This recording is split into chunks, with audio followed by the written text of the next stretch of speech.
Çeçek tolgan bahar iki çel boldi hemra. Misali söygü yanxin eçhidimiz bağlanxan. Koşulup nikahimiz tektir bizge pütiler. Bir mehel bolduk sersan hicran biz ayrıgan.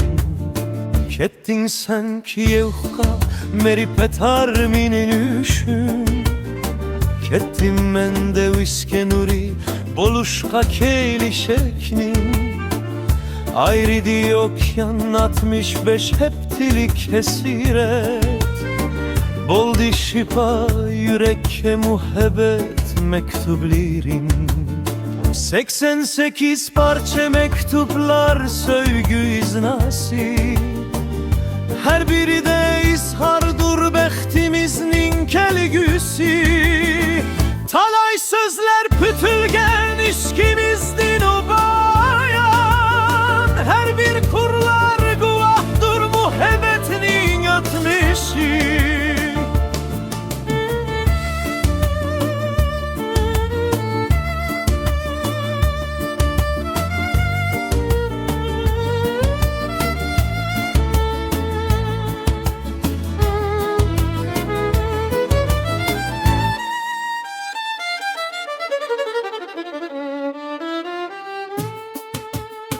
Kara kış boldi sinak, söygimizge imtihan.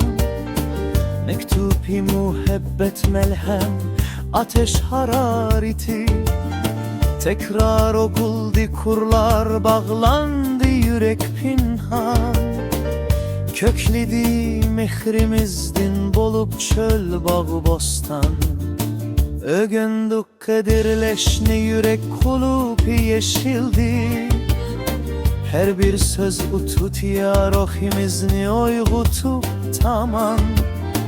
Ayrılış ya ki vakit bizni hiç püktürelmidi.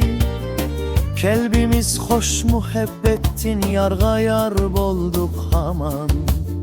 Ay günler öttü şu an muhabbettin püttigondan. Bağlandı yürek işkimiz bolup eberdi karvan. Hetlerimiz kıldı bayan kelgüsü bektimizini.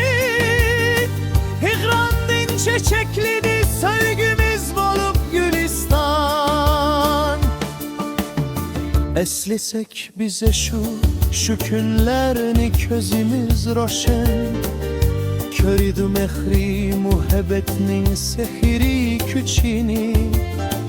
65 heptilik yudalık biz misini gam. Yaşnidi söygümüz parlisun ebedi haman.